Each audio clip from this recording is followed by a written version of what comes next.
About what? Yes. Oh, yeah. Oh, yeah.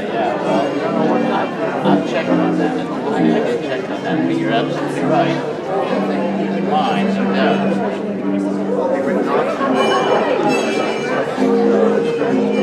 Hi.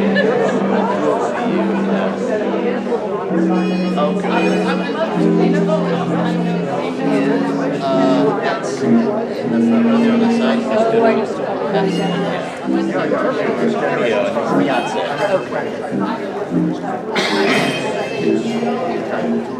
He was so much like that sort of light went on.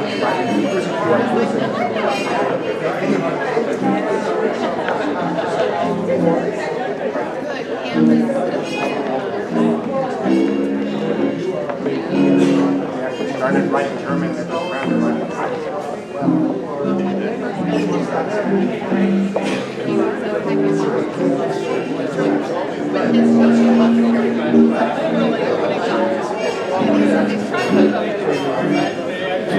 All right. Okay. Is none of the rest of you are here.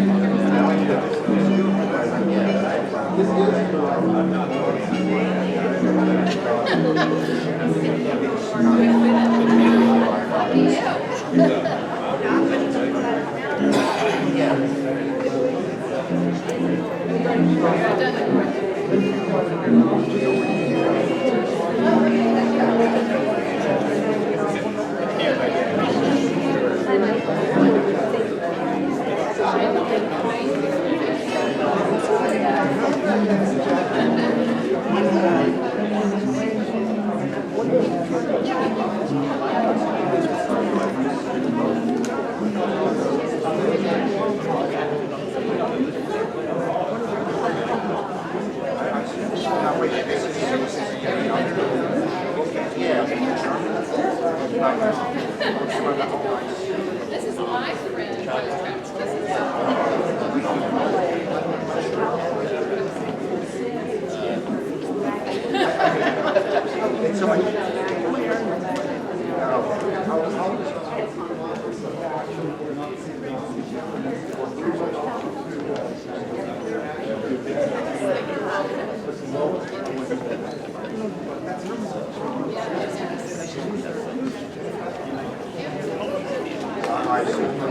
And so he's right, terminated.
He recognized me, so he went, "You're kind of like his dad."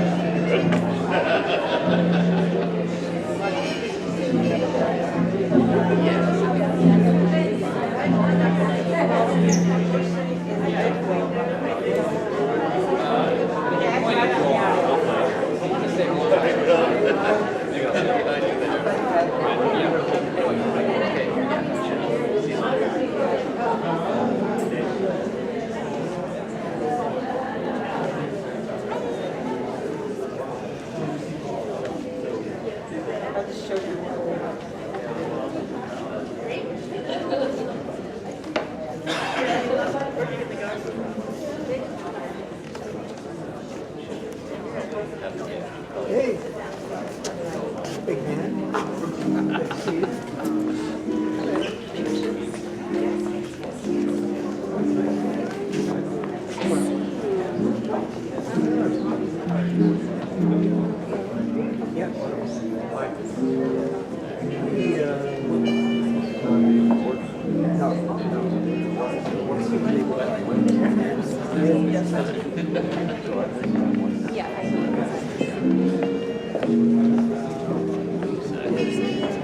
Didn't do it.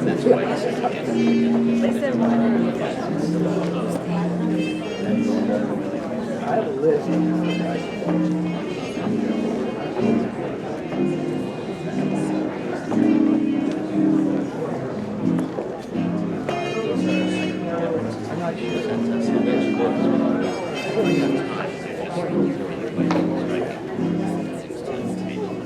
David,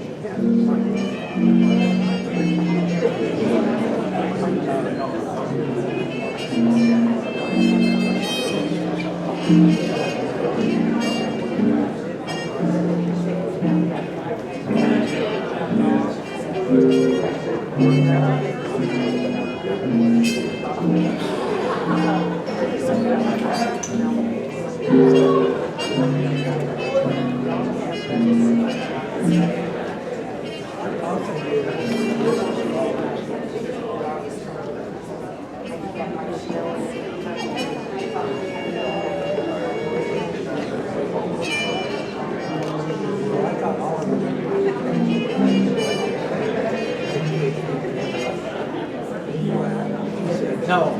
I have.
Right.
Hello. Welcome to the celebration of the long, fruitful, and memorable life, Walter Hauser. He was an engaging, expansive, forthcoming, and gregarious personality who approached every person he came in contact and interacted with as a valuable and intriguing human being. It is this quality that I encounter often living in Charlottesville when I give my last name, Hauser, and everybody asks, "Do you know Mr. Hauser?" On a recent trip to Patna, Bihar, I was not surprised to be met with similar queries. "Hauser? Oh yes, are you knowing the Bihar historian, Walter Hauser?" And it was my honor and pleasure to answer warmly, "Yes."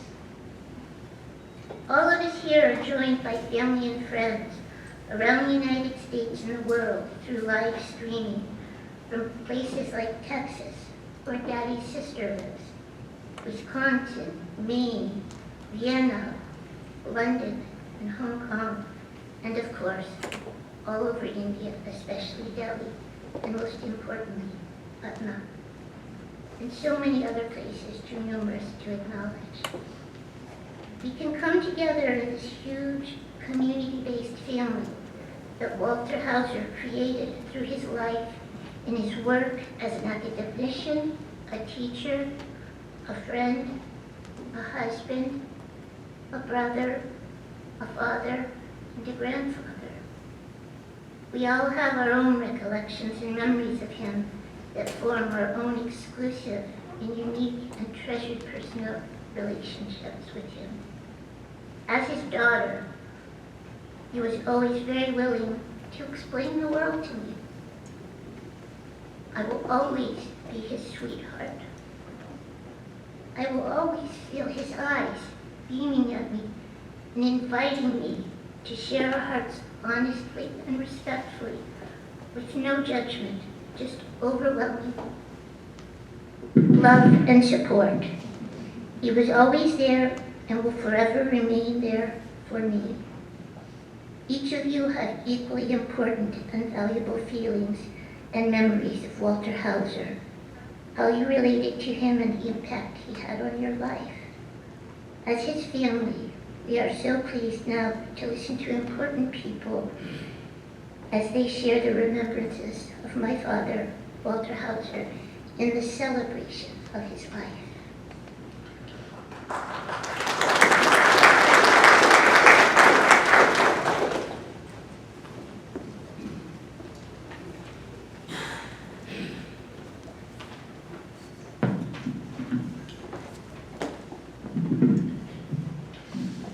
Greetings, everybody. It's wonderful to be here, and my name is V.J. Pinch, also known as William Pinch. I was one of Walter's many graduate students, and I've been thinking a lot about, had occasion to think a lot about Walter in the last couple of years, in part because Kailash Cha, whom many of you know by name, if not in person, convinced Walter to finally allow us to publish his 1960 dissertation in India, which had become a part of the history of the ongoing peasant movement and ongoing politics in India. And Walter allowed me to write the introduction, a foreword really, and so I've been really thinking a lot about him. And of course I also recently wrote a piece, a sort of professional obituary for him, for the Humanities Network site H Asia. It's really an honor, and I've written some comments, and so I'll read them, and I apologize in advance if they go on too long. But it's an honor to have been asked to speak at this memorial celebration for Walter. Walter had many talented students who have gone on to distinguished careers in academia and beyond, some of whom are here. I hope my remarks, which must be, of course, subjective and personal, I hope they capture some of our collective sense of affection and devotion and intellectual debt to our teacher, our guru. I use the term guru. Walter was our guru. David Lauschie, Anand Young, the late Jim Hagan, David White, Phil McEldowney, who's here, Chris Hill, Wendy Singer, who's also here, and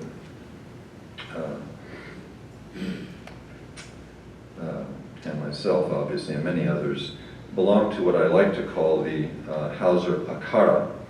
The term Akara can mean many things, a monastic order or an ascetic order. It can mean regiment or army or wrestling pit.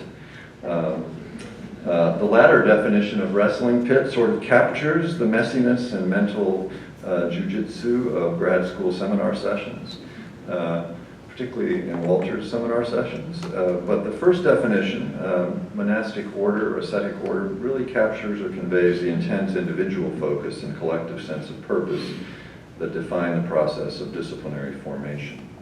So Walter was, and in fact is, our guru. An important fact about gurus like Walter is that they never actually die. They enter a state of immortality called samadhi, or permanent contemplation. To signal this or facilitate it, gurus, especially in the Shaiva tradition, are interred in a subterranean chamber, seated in the iconic cross-legged or Padmasana position long associated with yogic meditation. This is how the Dasnami sannyasi and peasant leader, Swami Sahajanand Saraswati, to whom Walter devoted long years of scholarly labor, was himself interred in 1950. And it is how the Samadhi statue at the ashram in Walter's beloved Bihar depicts him. Samadhi, that is both the immortal act and the physical site associated with it, signals that the guru lives on in the corporate body of the Akara and in the lives and writings and teachings of his chelas, his students or disciples. It is in this sense that we carry on Walter's work, and this is what Wendy meant in her lovely tribute to Walter and Rosemary, when she wrote that she would always, quote, pay it forward. It's noteworthy that Wendy used a different but in many ways analogous term for Akara, namely silsila. to capture the collective sense of intellectual belonging and scholarly purpose that those of us in Walter and Rosemary's ever-expanding circle share. As mentioned, at the center of Walter's lifelong intellectual labor stood, or rather sat, cross-legged, Swami Sahajanand Saraswati and the peasant movement that he led, of course. And like the Swami, Walter was uncompromising, a perfectionist. Walter's work on the Swami and peasant politics culminated in the publication of numerous articles over the years, and of course his pioneering dissertation from 1960, and finally 3 major translation works executed with his close friend Kailash Chandra Jha between 1994 and 2015. I want to put a plug in for a video link where you can watch a seminar that occurred yesterday in New Delhi celebrating the oeuvre of Walter Hauser at the Nehru Memorial Museum and Library, in which Kailash Jha, Professor Anand Kumar, and Dr. Rajesh Kumar discussed the work of Walter and his many contributions. It was a wonderful discussion, very animated, and it went an appraisal, an appreciation, and a real seminar discussion. I should also mention, of course, that Richa and Archita are here. Archita, there she is. Kailash and Abha's daughters, and we'll be hearing from Richa, I think, fairly soon. If I ever finish. Who knows? Maybe I won't. In all of these works, but especially the last, done in 2015, Walter was determined to understand and make known not simply the complex trajectory of peasant politics, which had been dwarfed historiographically by the pyrotechnics of Mahatma Gandhi and the Indian nationalist movement, but also, and centrally, he sought to understand the material conditions, ideas, ideologies, and assumptions that animated peasant life. When I wrote assumptions, I actually was going to write epistemologies, and I could see Walter sort of staring at me very suspiciously with his red pen, ready to spill some blood, so I left it at assumptions. Nowhere is the culture of North Indian agrarian politics better or more fully explored and explicated than in Walter and Kailash's translation of the Swami's autobiographical reminiscences, Mera Jivan Sangharsh, or My Life Struggle. I always refer to Sahajanand as the Swami, and all of his students refer to him as the Swami, as though there were no other ascetics or Swamis out there in the firmament. And that's because for us, really, Sahajanand was the only one that mattered. So when I refer to the Swami, I'm of course referring to Sahajanand Saraswati.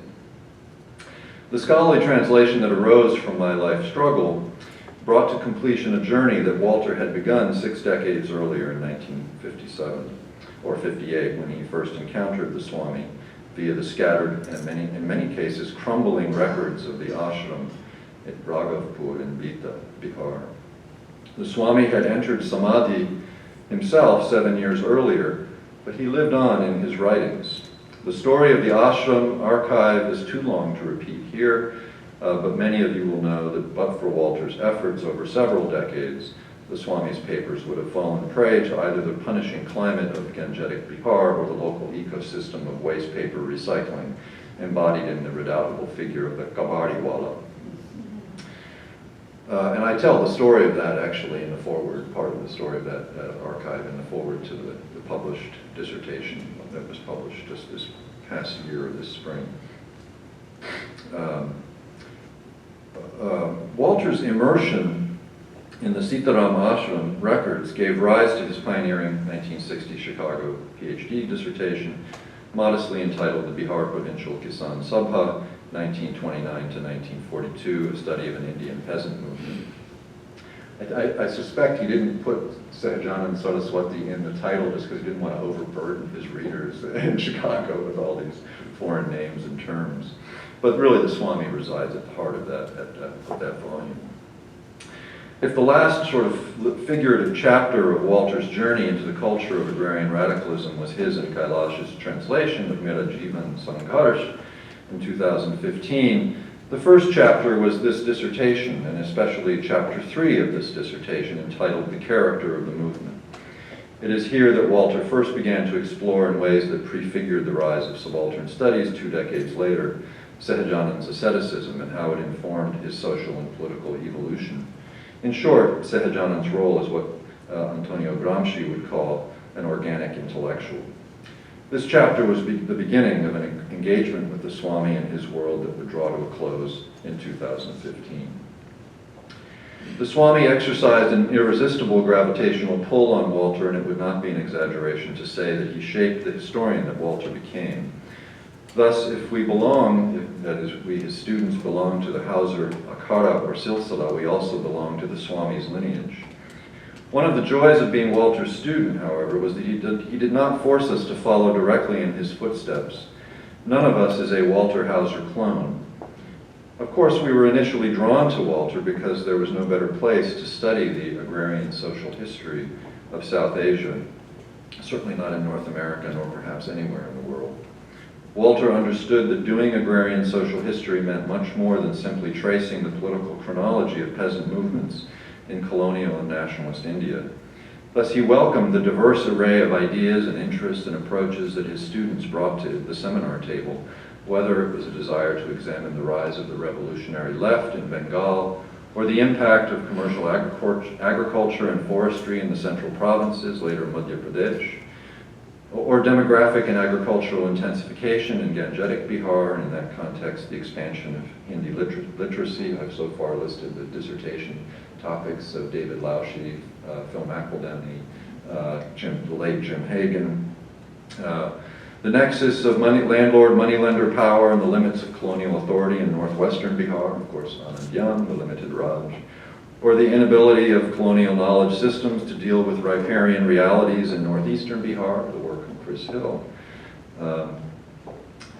or the role of women and the gender dimension of peasant mobilization and the particular ways that memory was recorded and passed on, Wendy Singer, or the inability of colonial knowledge,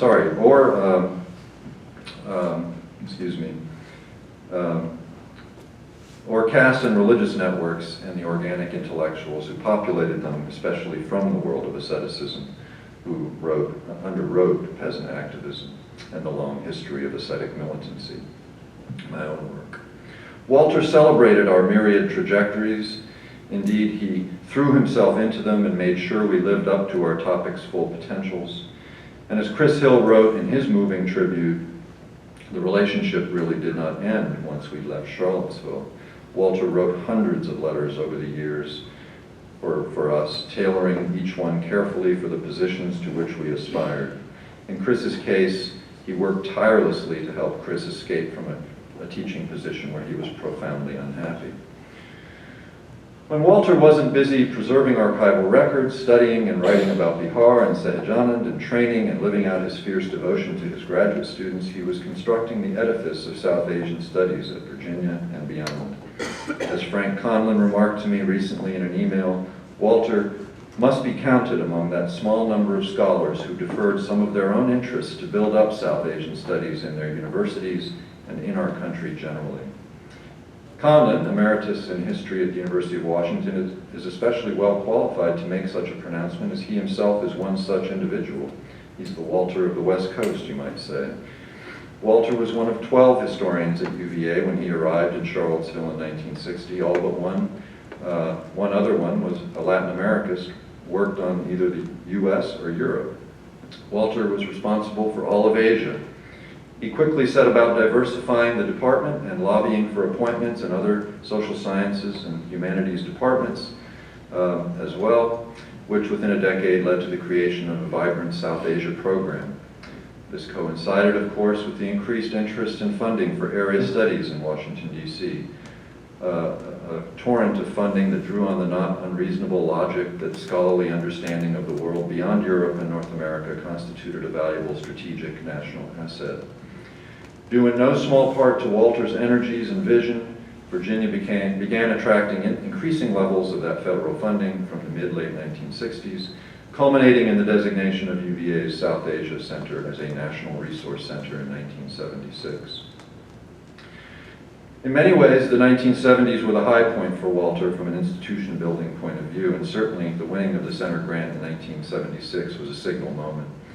It was toward the end of that decade, as Anand and Jim and Phil were completing their dissertations, that I first encountered Walter, and it's only recently that I've come to appreciate that I was meeting a Walter who was still basking in the afterglow of those institution-building victories, and a Walter who had fought back courageously from a profoundly paralyzing illness. And of course I'm referring to his being stricken in the late 60s with Guillain-Barré, from which he only really recovered in the early 1970s, and there's some lovely photographs of that I had not seen before.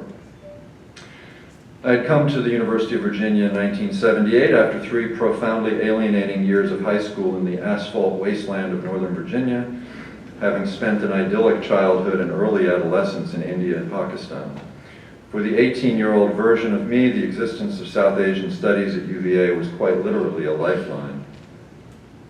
I didn't fully understand it at the time, but I had many unresolved questions about my earlier dreamlike existence, caught between 2 or 3 worlds, and it was only through the study of history and secondarily Hindi that I was able to begin not only to articulate but actually answer the questions. I threw myself into courses with Walter, with Rich, with Abdulaziz Sajadina and John Roberts, later H.L. Sinnavaratne, Ravindra Khare, and others. Soon I was attending gatherings out at Nilgiri Hill, hobnobbing with an exciting array of artists and thinkers, many of whom were visiting from India, and most memorably diving into tables spread with a glittering array of the most unbelievable food prepared by the loving hands of Rosemary. Clearly I was hooked. Like so many of the other undergraduates at Virginia, I soon began to regard Walter and Rosemary rather possessively, almost as surrogate parents. There's a wonderful photograph, I'm sure it's up there, of the Beta Bridge that's painted, where it says, "So long, Walter, enjoy your trip to India. We hope India loves you as much as we do," or something like that. And that was not me that painted that, but it was I'd never seen that photograph either before. It's a beautiful photograph.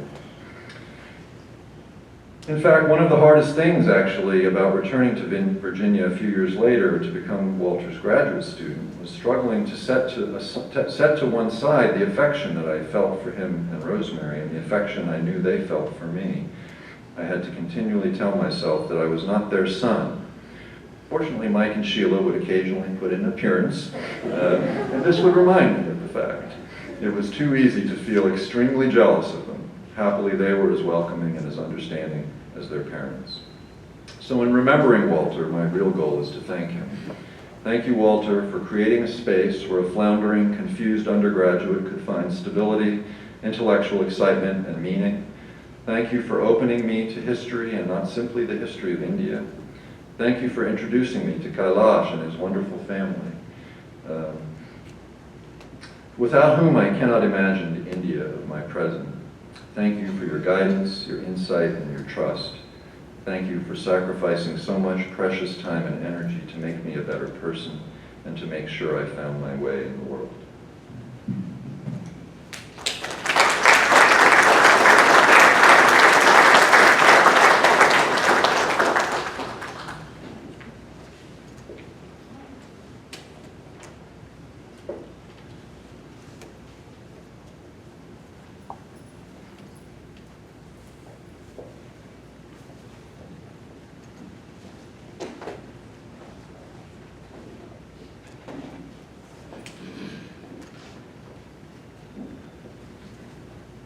Good afternoon, everyone. I'm Meher Faruqi, and I'm going to be reading a ghazal in honor of Walter. This ghazal is a mystic poem written by Siraj Aurangabadi, the 18th century Urdu poet.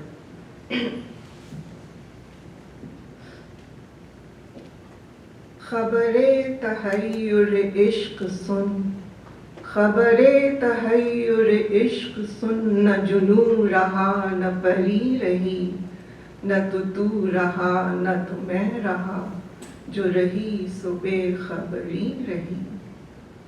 When I received the wonder of love, neither frenzy remained nor the beloved. I and you were no more. All that remained was oblivion. शह बेखुदी ने अता किया, मुझे अब लिबास बरह लगी. शह बेखुदी ने अता किया, मुझे अब लिबास बरह लगी. न खिरद की बखियागरी रही, न जुनून की पर्दादरी रही. The Lord of Ecstasy bestowed on me now a garb of nakedness. All that wisdom had stitched was gone. The veil of madness no longer remained. चली सिमत से गैब के एक हवा के चमन ज़ुहूर का जल गया. चली सिमत गैब से एक हवा के चमन ज़ुहूर का जल गया. मगर एक शाख निहाल गम जिसे दिल कहें वो हरी रही. Sweeping wind from the unapparent world burned the apparent garden. All but one sapling of grief. All but one sapling of grief, which they call the heart, remained green. वो अजब घड़ी थी मैं जिस घड़ी लिया दर्स नुस्खे इश्क का. वो अजब घड़ी थी कि जिस घड़ी लिया दर्स नुस्खे इश्क का, कि किताब अक्ल किताब में जो धरी थी त्यों ही धरी रही. It was a miraculous moment when I read the book of love. It was a miraculous moment when I read the book of love. The book of reason that was on the shelf remained just as it was. किया खाक आतश इश्क ने दिल बेनवाए सिराज को. किया खाक आतश इश्क ने दिल बेनवाए सिराज को. न खतर रहा न हज़र रहा मगर एक बेखतरी रही. The fire of love burned Siraj's voiceless heart. Neither fears remained nor cares. All that remained was courage. खबरे तहय्युर इश्क सुन, न जुनू रहा न परी रही. न तो तू रहा न तो मैं रहा, जो रही सो बेखबरी रही. Thank you.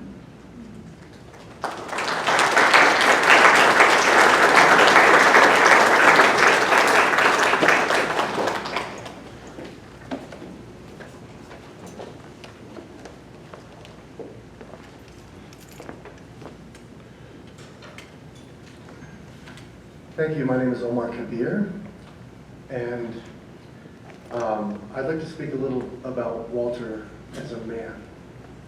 It's close to 50 years since I had the pleasure of meeting him, and he was just the kind of person that you gravitated to immediately. My father, Dr. P.K. Kabir, transported us from England to the University of Virginia, where he taught in the physics department. And due to his heritage and Walter's studies, we became friendly and somewhat intertwined. So when we hosted our parties at 914 Rugby Road, I used to sit at the top of the stairs with my trumpet and do a little entertaining. Walter, just, let's face it, he was a great looking man. Just from his presence, you were somehow drawn to him. He also had that glint in his eye that you spoke of, Sheila, and just a way. I find it incredible that the culture that he studied and promoted that has this caste system, there was nothing about Walter about that. He could speak to anybody with respect and bring really, and to me this is the most important part, you just knew you were in the presence of a great person when you were in front of Walter. And people like that, of a very high academic stature, can be ominous. I don't know what the right word is. It can bring insecurities out in people. And there's absolutely nothing of what Walter was. He was a person who just resounded positivity. In my family, and through the work of my mother, Florence Hauser, we were aware of people with handicaps and disabilities at a very young age. And I am the type of person, because many people deal with this in different ways, but I'm not the kind of person, if I see somebody with a handicap that I'm going to say, ooh, what's the problem, and address it. You just kind of recognize it and, if need be, make certain...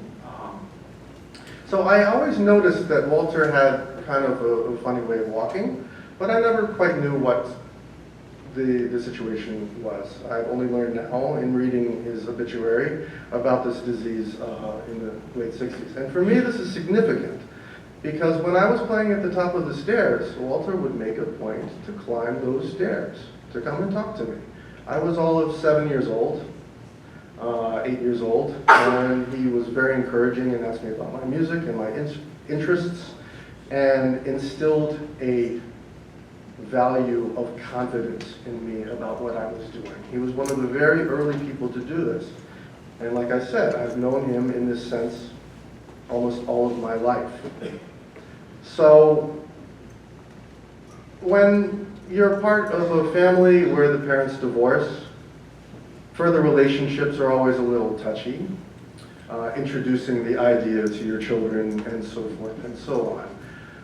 The moment the information was passed to me that my mother and Walter were together, immediately it was like, great.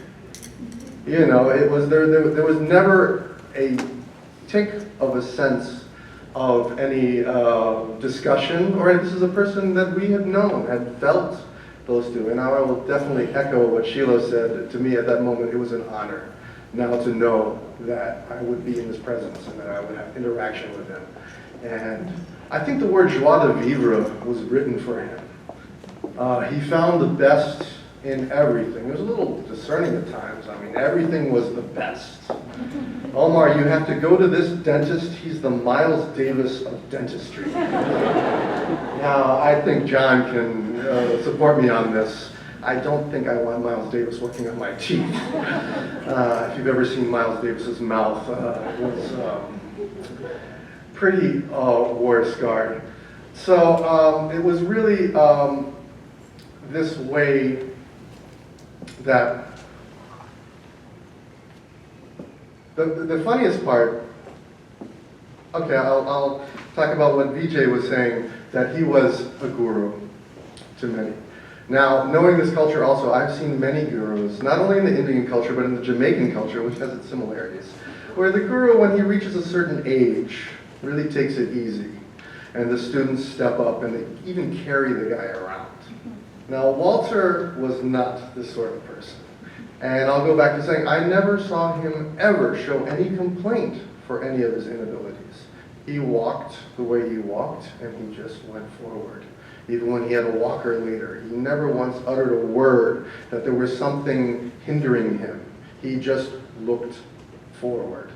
And it's really this, I mean, for him to be undertaking the magnitude of his last work at that age in life is just a testament of his strength, to how he lived such a long and full and powerful life that has obviously reached out to the people here. So for this performance, I decided to draw on Walter's heritage, which is of Germanic descent. And I did a little researching on the internet, and just in the world of entertainment, there are so many people of Germanic descent. There's so many that you would think are obvious, but a couple surprised me. Robert De Niro. Bruce Lee's mother was half German, and so on and so forth. But I chose the one jazz, and this is also indicative of Walter's style.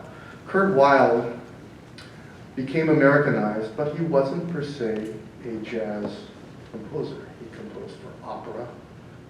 He was not just merely confined to one field, and it reached to all boundaries.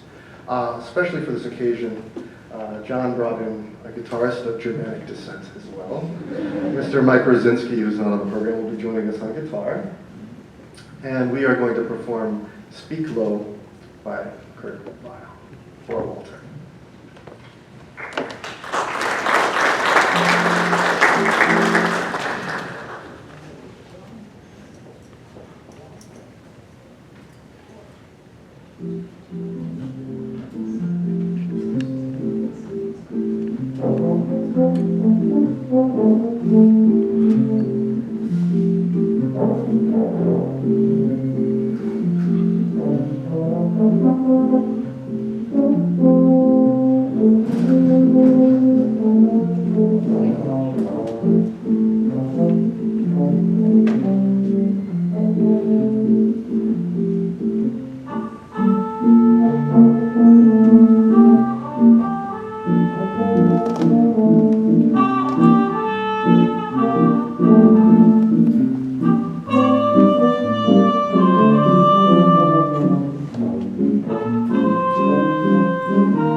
Good afternoon, everybody.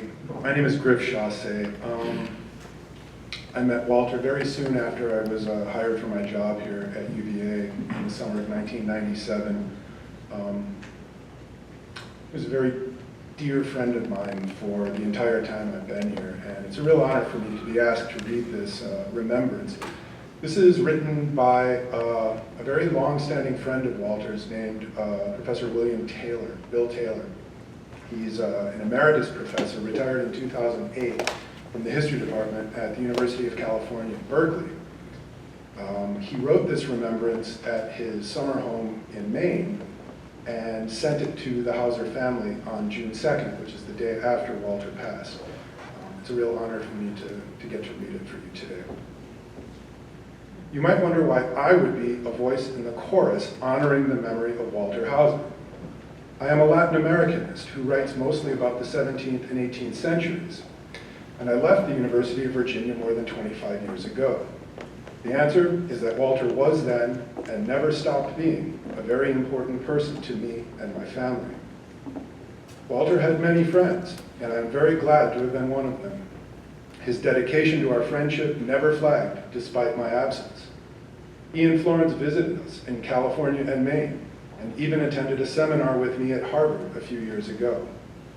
And we spoke on the phone the first Sunday of every month for nearly 20 years, exchanging family news, weather reports, events in India and Latin America, progress on our scholarly work, and the latest about UVA and the basketball teams, the women's teams when Debbie Ryan was still coaching, and the men's teams, especially after Tony Bennett became the coach. Walter was an informed admirer of Coach Bennett and his players long before the recent championship and Roy Williams' lavish praise for the program. In an already full life, Walter made room for others.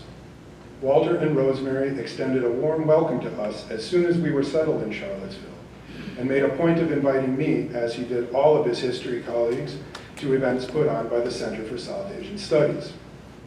I began to attend and was glad I did. There were wonderful lecturers and seminars by luminaries and provocative thinkers in the field, such as Ashish Nandi, Romila Thapar, Chris Bailey, and Wendy Doniger. And some of those meetings gave me a front row seat to developments in subaltern studies during the 1980s, which would later inform my scholarship on the colonial history of Mexico. In turn, Walter was always curious about the intersections in our scholarly and teaching interests and the histories of India and Mexico. Walter's curiosity and sense of wonder stand out to me. He was alert to what was going on around him, large and small, almost everywhere and everything, especially if it involved people and places he cared about. He was eager to know the news and take it all in. I think of the tables, and sometimes the floor itself has a great table, in his office in Levering Hall, covered with newspaper clippings and notes. But one moment early in my years at Virginia stands out in this regard. A devastating earthquake hit Mexico City on September 19, 1985. Within hours, Walter called, asking what I knew and if I would be talking about the news and what it meant in my Mexican history class the next day. If so, he would come to hear more from me and the students. I did, and he came. For me, this was an invitation to step up my game as a teacher, to keep the past in the present and the present in the past firmly in mind. Walter embraced Victor Turner's ideas about lived experience, especially that what we do expresses who we are. He was quick to honor the labors and achievements of people in daily life, in which he found signs of who we are and what we do, as he liked to put it. For his part, Walter was always encouraging and unselfish, always looking for achievements large and small to celebrate, quick to help, to express thanks, and to receive thanks in the same gracious spirit. And he found many, many occasions to celebrate and to share his pleasure with others. I think especially of the New Year's Eve parties and bonfires at Nilgiri Hill with many guests, to which his history and South Asian studies colleagues were always invited. But for all his generosity and encouragement, Walter had standards and knew posturing and foolishness when he saw it, right to the end. Florence kindly shared a story from these last weeks that seems right on to me. Walter was approached by an official type who asked a lot of poorly phrased questions. Then he leaned forward and asked, "How am I doing?" Walter looked at him and said, "You get an F." Walter was a doer, all in, never half-hearted, whether it was teaching, his work on behalf of the Center for South Asian Studies, or his passion for the history of the state of Bihar, peasant movements throughout India, and the extraordinary career of Swami Sahajanand Saraswati. Right to the end, he was hard at work, putting his affairs in order and completing important projects. His life's work on Sahajanand was in the forefront, including publication of annotated English translation of Sahajanand's writings. The extensive notes in the major work with his great friend Kailash Chand, entitled, wait for it, Culture, Vernacular Politics, and the Peasants, India 1889 to 1950, an edited translation of Swami Sahajanand's memoir, published in 2015, can serve as Walter's intellectual biography of Sahajanand, engaging the paradoxes of a renunciate in the world, drawn to solitude and public presence, detachment and engagement. And just this year, Walter's legendary dissertation on Bihar's Militant Peasant Association of the 1930s was published, entitled The Bihar Provincial Kisan Sabha, 1929 to 1942, a study of an Indian peasant movement. He and Kailash prepared for return to Bihar the archive of Sahajanand that Walter rescued in the 1950s, a project that was completed last year. Meanwhile, with the help of Sheila, Mike, Phil McEldown, Florence, and Kailash, he found places for his still large collection of books and some of the South Asian art he and Rosemary collected, and sorted and culled his papers. He said to me, "I have done what I wanted to do and what I thought urgently needed to be done. And so I was and am thinking about the long term." Being my age, of course, reinforces that thought. Walter was fascinated by the evolving democracy of India, especially at election time, which he studied closely as a first-hand observer beginning in the later years of Nehru's prime ministership. He was one of a handful of foreign scholars working in the 1950s and 60s to recognize the fundamental connections between political and social history. As he put it to me recently, the French view of what was history is what I encountered in India in 1957. That is, social history with the politics left out. And hence the fact that I had little support there for the subject of peasant politics and Sahajanand, and even more seriously, no professional interest in preserving the man's record.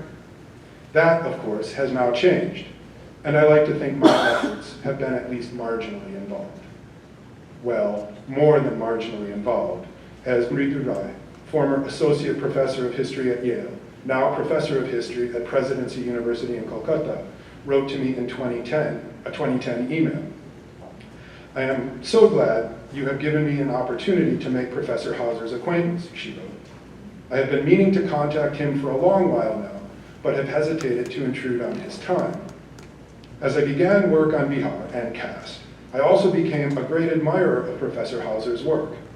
His extraordinary dedication to scholarship in and about Bihar has helped me and many others more than he probably realizes.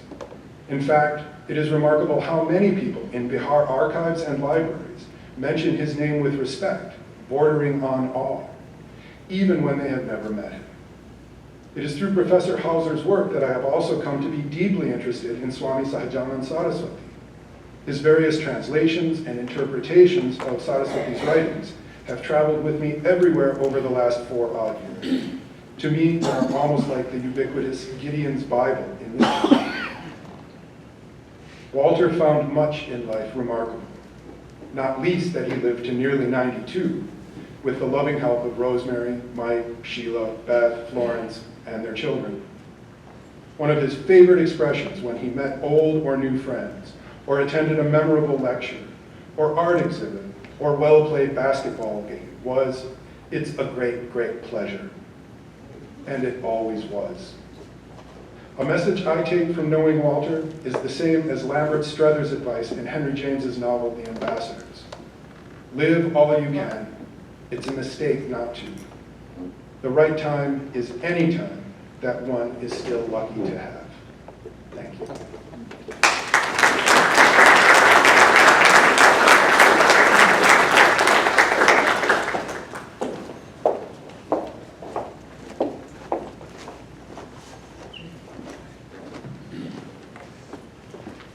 My name is Rich Barnett, and I have been Walter's junior colleague for 45 years. I still am. His influence and legacy, not only at UVA and the profession, but in all of India as well, was, to use one of his favorite words, stunning. More than anyone else, he forged the growth of UVA's Asian Studies and then deep interdisciplinary coverage of South Asia. He testified before the United States Congress in favor of Title VI of the NDEA and founded the South Asia Center here, developing first name basis friendships with chairs, deans, provosts, development officers, and presidents. His research was intensely political, as he was an informed, progressive champion of the dispossessed of rural Bihar. He was a tireless builder, advocate, manager, and creator. But today, I want to talk about Walter as a person. His upbringing was strict. As a youngster, learning how to ride a bike, he once fell hard and did a face plant on the street, breaking his nose. His Germanic father grabbed a board and, kneeling on Walter's shoulders, pressed it against the bleeding nose, hoping to force it back straight. It was thus crooked for decades, until medical advances enabled corrective surgery when Walter was in his 50s. Before he was temporarily felled by Guillain-Barré syndrome, he was an avid basketball player, which also made him a lifelong hoops fanatic, with season tickets and lots of paraphernalia. AAS conference routine was suspended for all of Walter's friends, plus a few unsuspecting strangers, during March Madness, for which Walter had claim to an entire hotel suite, so that all could watch and follow and root for the Cavs. He was friendly with Ralph Sampson, who often passed Walter's classroom just before a lecture, and was thus recruited to hang up the monster wall map. If Walter would say, "Tough game last night, how do you feel?" Ralph would say, "Tall." During one closely fought home game, his enthusiasm was unbounded. A faculty wife, on the way home with her classics department husband, expressed it this way, asking, "Who is that nice little man who kept hugging me?" What is really remarkable is that once he recovered most of the posture and leg strength lost by that illness, he eagerly joined the jogging culture that was sweeping the country, even running in 5K and 10K races. A daily jog around their ivy roadways kept him fit, as did extended stints of landscaping their 25 acres on his beloved Gravely tractor. One day I was out there helping clean up some down wood, which he had offered me for a wood stove. I was about 30 feet away. Suddenly, he started sprinting uphill toward the house. He had disturbed a hornet's nest in the ground below some underbrush, and they chased him, stinging all the way, for a swift and impressive 70 yards. After that, he had to carry an EpiPen everywhere he went, and had to use it once in India. The social headquarters for South Asia colleagues and specialists, students and others, including ambassadors, ministers, and renowned scholars, was that sprawling Jim Tooley designed house in Ivy, crowning a 25-acre hill which he appropriately named Nilgiri. Every New Year's Eve, he, Rosemary, Mike, and Sheila prepared snacks and cider for the crowd. Toward midnight, we gathered around a huge bonfire for which he had to get clearance from the Ivy Fire Department. On Fridays, following the weekly South Asia seminar, world-famous musicians and dancers would perform in their great room, often until well past midnight. Walter loved having lunch at the university cafeteria, where many faculty ate well for only $3.50. On most days, I would accompany him on the slow conversational walk from Randall Hall to the corner and back again. I had to adapt, however, to Walter's way of emphasizing a point in the chats we had. He would suddenly stop right on the cement path, and whoever was with him would also have to stop until the point was made and accepted. Over the years, I saw that he did this with everyone, not just for me. It was his rhetorical style. Another famous and consistent habit of his was at the conclusion of many an individual meeting, he would say, "Great, great pleasure," often twice as they parted. And he was an enthusiastic handshaker, offering his hand by way of punctuating something that he or the friend had said. Bessie Anderson Stanley wrote guidelines for the good life way back in 1904. I have saved this for Walter. I could have used it for my dad 9 years ago, and I will never use it again. He has achieved success, who has lived well, laughed often, and loved much, who has enjoyed the trust of pure women, the respect of intelligent men, and the love of little children, who has filled his niche and accomplished his task, who has left the world better than he found it, whether by an improved copy, a perfect poem, or a rescued soul, who has never lacked appreciation of earth's bounty or failed to express it, who has always looked for the best in others and given them the best he had, whose life was an inspiration, whose memory a benediction. One of the most famous poets of North India in the 18th century was Mir Taqi Mir, and he wrote as follows: "Kahin kya jo puche koi humse mir, jahan mein tum aaye the kya kar chale?" What should I say if anyone should ask me, what did you get done while you were in the world? We would follow Walter's example. He got a lot done because he was a kind, diplomatic, inspired, and considerate soul. If you believe in heaven, you can well imagine Walter on the court, teaching Swami Sahajanand about free throws, reverse layups, and defending an opponent's point guard. The good Swami would show his appreciation by upstating Walter's vocabulary of Hindi cuss words. Thank you, Walter. Rest in peace. You earned it. Great, great pleasure.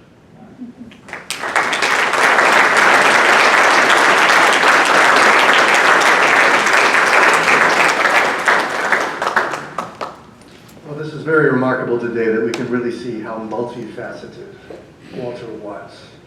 And that was really his strength. As I said before, he could talk to anybody and instill a feeling of just a connection of life with him. And that's kind of the way it is with most professions, most walks of life. If you're known for a certain thing, it takes networking and different experiences for the real you to come out. But somehow he found the bridge to just be himself and always be present. So now I want to speak about the guy who always had a comb in his pocket, and always dressed impeccably, and portrayed a stature. And then I want to talk about my mother, who's everybody sees for her artistic nature and how she dresses and her jewelry, which she makes herself as well. So when they had their wedding, it was a great event where I was able to get to know many of the people here today and meet for the first time some of you. And it was just amazing that it was a hippie wedding. They were joined on a farm, standing in a circle with flowers, and me and John played. So we're coming full circle here. After the wedding, I brought my band down from New York, the Freedom Art Quartet, and we played for the reception. And after that, we played at the Prism Coffee House. Now, the Prism Coffee House was just down the road from our house on 914 Whitby Road. So I got many of my early experiences seeing live music there. And I was so grateful that lots of you came down and got to see me do what I do. I was speaking to Griff about this earlier. Actually, Griff wanted a dedication, so I've got that out of the way.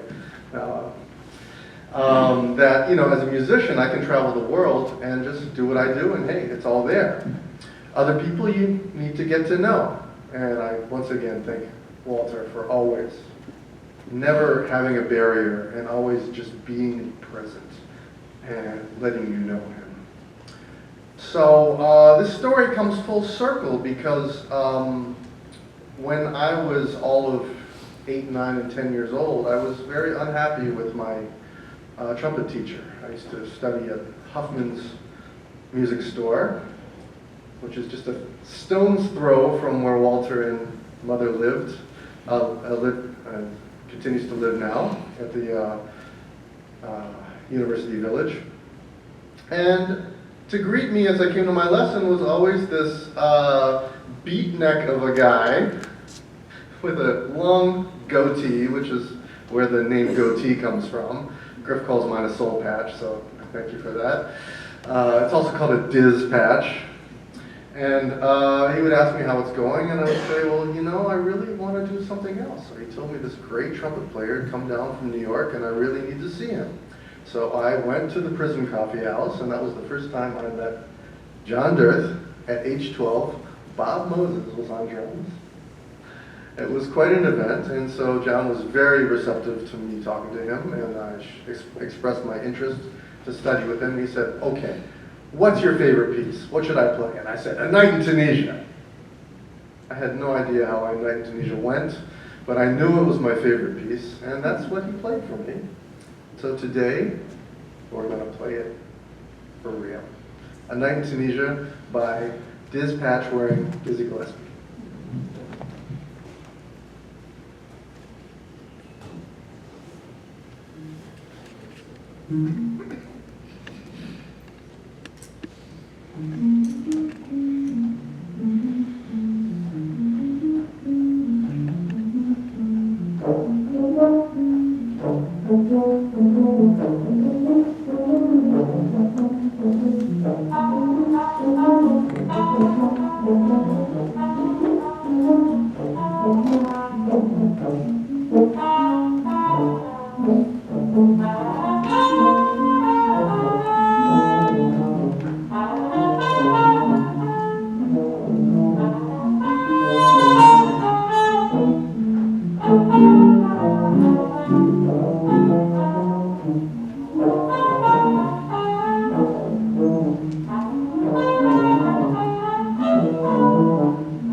What an incredible privilege it is to be here in Charlottesville with all of you. I think some I'm meeting after decades, some whose names are so familiar I'm meeting for the first time. My sister Sona is here as well. And just a moment for my parents who would have loved to have been here, had circumstances allowed that. So you've heard a lot about Walter as a person, his impact as a historian, a professor, a friend. My intention right now is to give you a glimpse of what it has meant to have Walter and the Hausers in our lives for all of us. My father Kailash, my mother Alba, my sister Sona, and myself, Richa or Rumki. Each of the Chars will have a different take with their unique interactions and relationships with Walter. It all, of course, began with my father in 1974. My father was emerging from an emotionally and economically difficult phase of life. A young, politically active graduate in an India of limited professional possibilities. He once told me that Walter and Rosemary Hauser were the first people to have treated him as an equal human being. What a remarkable mark that must have left, surely forming the basis of the bond for the rest of their lives. A number of you have heard stories of Walter and my father walking for miles to find primary source materials, of sleeping on railway platforms, crossing the Ganges on steamers, drinking endless cups of tea. To go with these stories are incredible photographs taken on Walter's trusty Leica and with his handwritten notations on the back.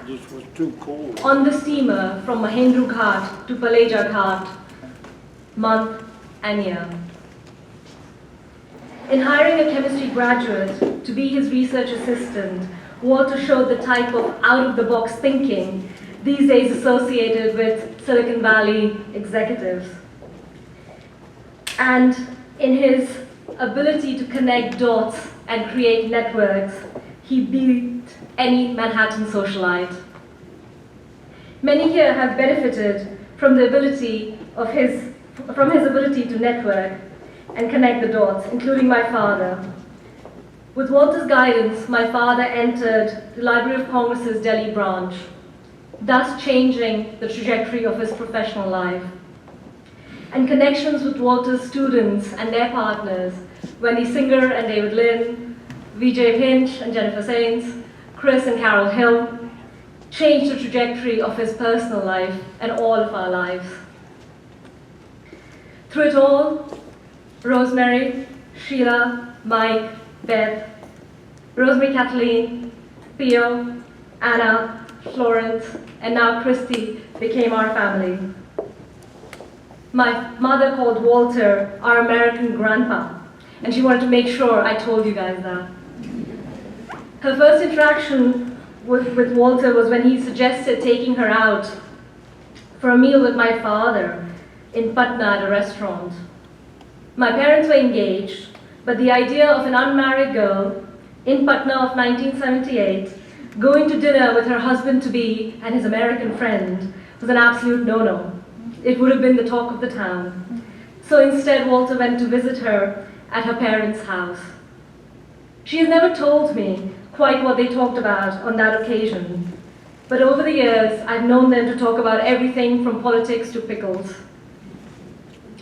Kat Mitti, the sweet mango pickle, was Walter's special favorite, and no visitor between Delhi and Charlottesville ever made that journey without the raw mango pickles, as long as those were in season. On trips when Walter stayed with us, she particularly enjoyed his morning coffee, a tradition that that Vijay has taken up. And they had a deal that on Saturdays, she would make khichdi for lunch, a congee of rice and lentils, along with papad, yogurt, and achar, pickles, but this time, the salty, spicy kind. If she were here, she would tell you how much he liked dal and hated chura. She would also tell you of the countless presents that Rosemary and Walter sent, especially to the girls as we were growing up. And us girls were definite fans of our American grandparents. As I wrote about Walter, I asked Sona about her memories, and her first comment was newspaper clippings.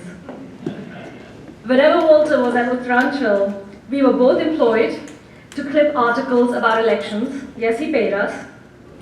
Sona also worked as his human alarm clock for those 30-minute cat naps in the afternoons.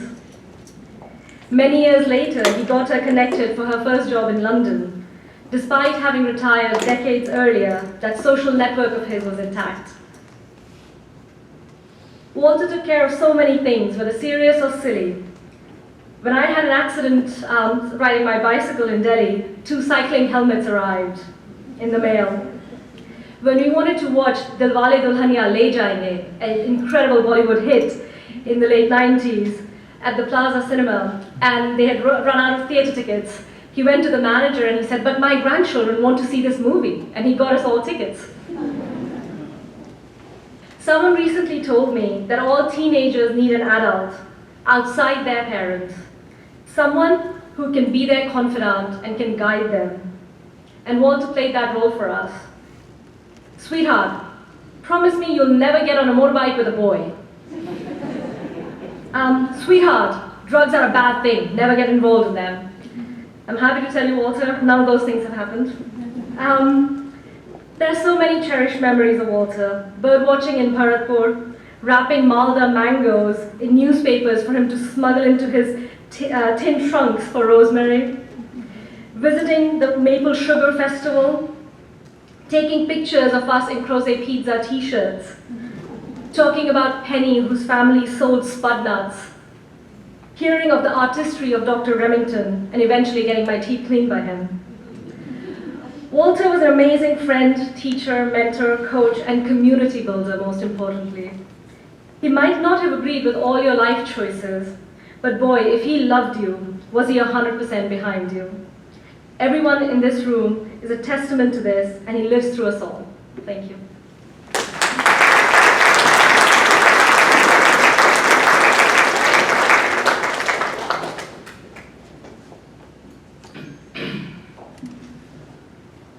Hello everyone. For those of you who don't know me, I'm Mike, Walter's son. Just a few housekeeping details. When we're done here, there will be some refreshments in the room behind us, and we'll also have a receiving line for anybody who didn't get a chance to chat with us earlier, or anyone whom we didn't get a chance to chat with. So we've heard a lot today about about my father's full and varied life. And I've searched for a long time to come up with a few stories from that sort of embarrassment of riches that explains something about his character. And I'm going to go back again to Dad's special gift for interacting with people. He had a way of making friends very quickly because you couldn't talk with my dad for more than 5 minutes without realizing that he was asking the same set of questions that everybody asks you, the social questions, you know, are you married, do you have kids? But in his case, it wasn't a matter of routine. In his case, he really did care. He cared exactly who you were and wanted to know the answers to these questions because they were important to him to understand who you were. And I think one of the best illustrations of this caring about people comes back again to Guillain-Barré syndrome. My father was struck with Guillain-Barré in 1967 when I was just 7 years old. Guillain-Barré attacks the nerves all over your body and makes you paralyzed. That paralysis can be reversed in various extents with different people. Dad was in India when he was stricken with Guillain-Barré, and he was medevaced back to the U.S. He spent months in the hospital, buried to ground floor, and then he spent years in physical therapy, recovering his strength from this illness. You know, sometimes during this this process, I mean, he went from being in a hospital bed to being in a wheelchair to using a walker to using 2 canes or 2 crutches. And then he went down to 1 crutch, and he went to a cane, and then finally there was that day when he said, you know, I think I'll leave the cane behind today and just walk. Along that path, you know, sometimes the progress was very slow, and the victories were very small. I remember, you know, we would go into the hospital and we would hold his hand, and it was just limp. And I remember the day that I actually felt him squeezing back. That was a major triumph, you know.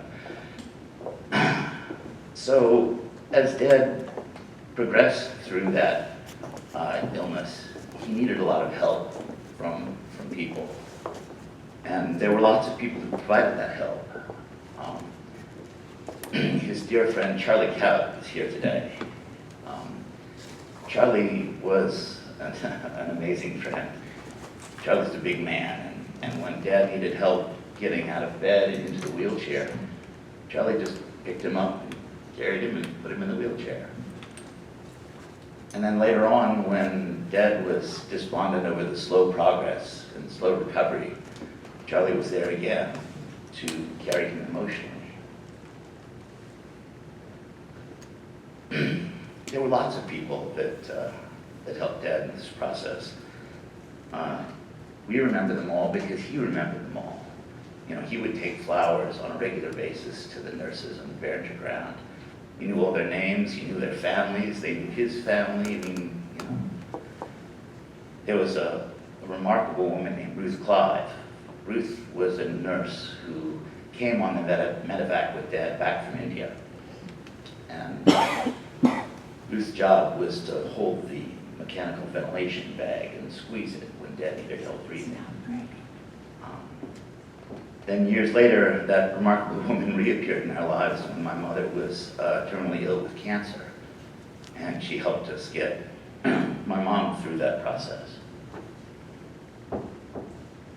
So we didn't forget Ruth. In fact, we went up to Mississauga and visited with Ruth, and we know her son and her daughter and her grandson, and we keep up with them because Dad kept up with them.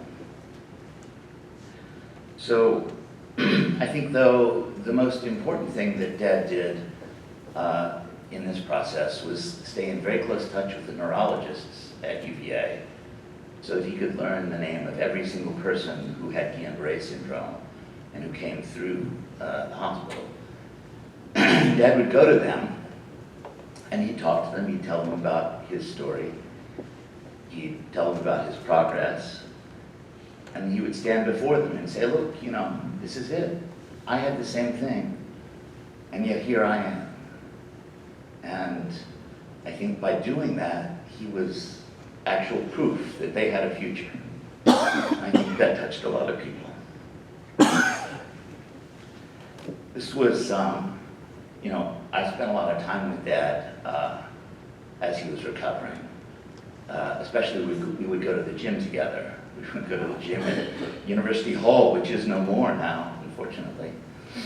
And I remember one day, Dad had me, he held a barbell like this, and he had me very carefully balanced, sit on this barbell, and he bench pressed my entire weight.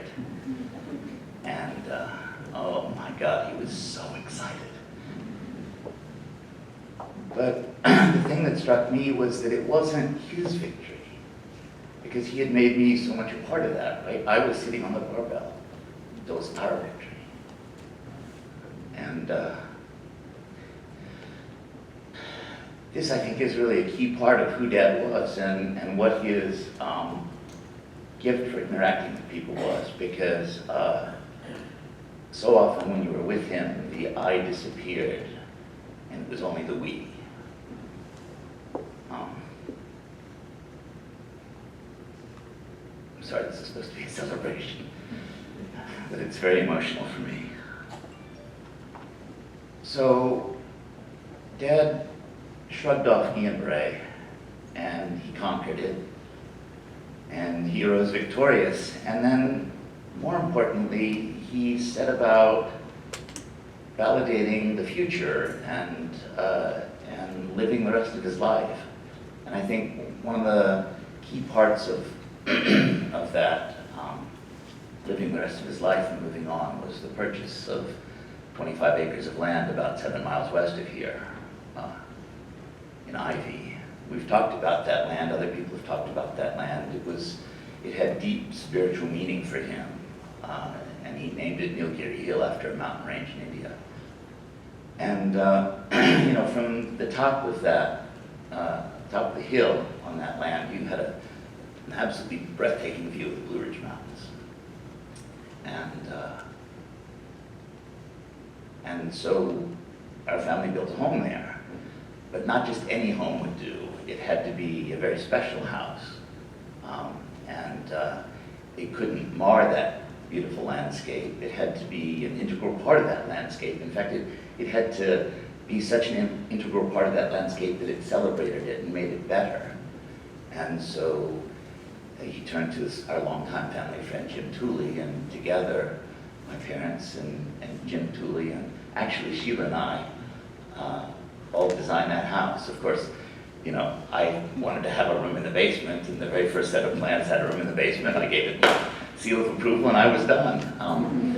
But for Mom and Dad, it took about 6 or 8 weeks of, you know, getting a new set of plans and working on them and modifying them for the next time around. We found those plans because my dad is an historian, and he never threw anything away, including all those newspaper clippings that Richa told you about.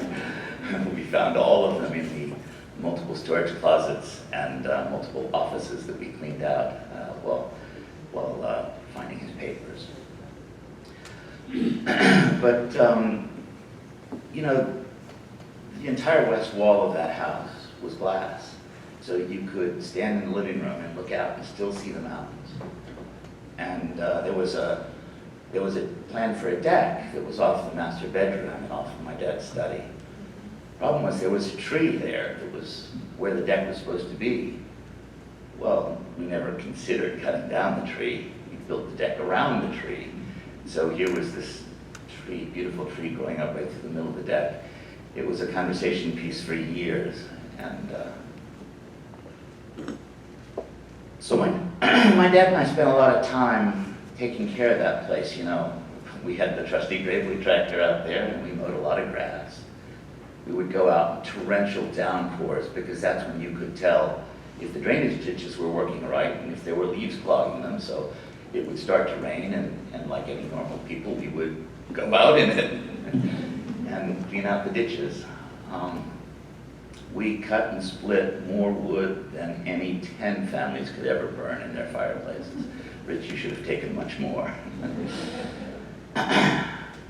But, you know, while we were doing that, we were always talking. And some of our best father-son conversations were while we were doing that work. And Dad really exulted in the physical labor, right? Because the physical labor was his way of proving once again that he was done with Guillain-Barré. He could pick up logs and carry them over to the gravely and drop them in there, limping or not. And so that was a wonderful part of living up there on Nilgiri Hill. But as much as Dad loved Nilgiri Hill, what he loved most was sharing it with people, right? There was a seemingly endless procession of people that came through that place. Political scientists, historians, rarely scientists like me. But even though this was out of my area of interest, the conversations around that table were amazing. And of course the food was amazing too. We would have these wonderful dinners, and the feeling of warmth and the feeling of belonging around that table was so intense. Even as a 15-year-old boy, I sat there through all of it and listened to every word.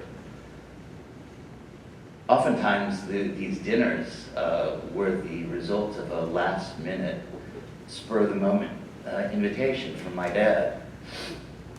Usually the calls would come about 4 o'clock in the afternoon. And of course, I could only hear one side of the conversation on the phone. And it usually went something like, "What? Walter, you invited how many people to dinner?" And yet, somehow, she always managed to get food on the table, and it was always delicious.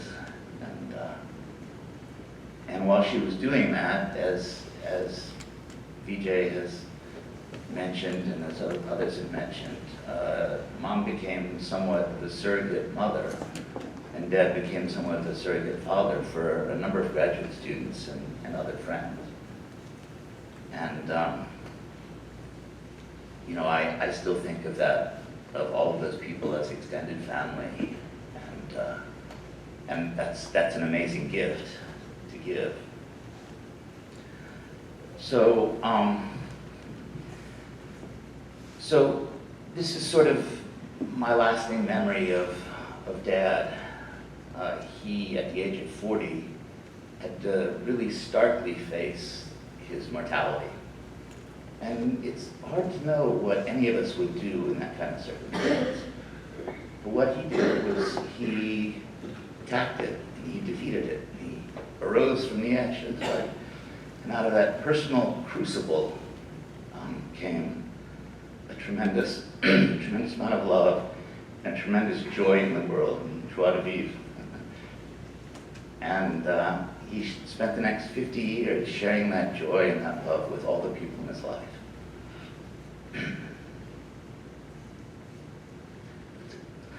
That's good life. And there's the Great Wheat Tractor right there. And I only hope that I have a small portion of that good a life. So rest in peace, Dad. Your work is done.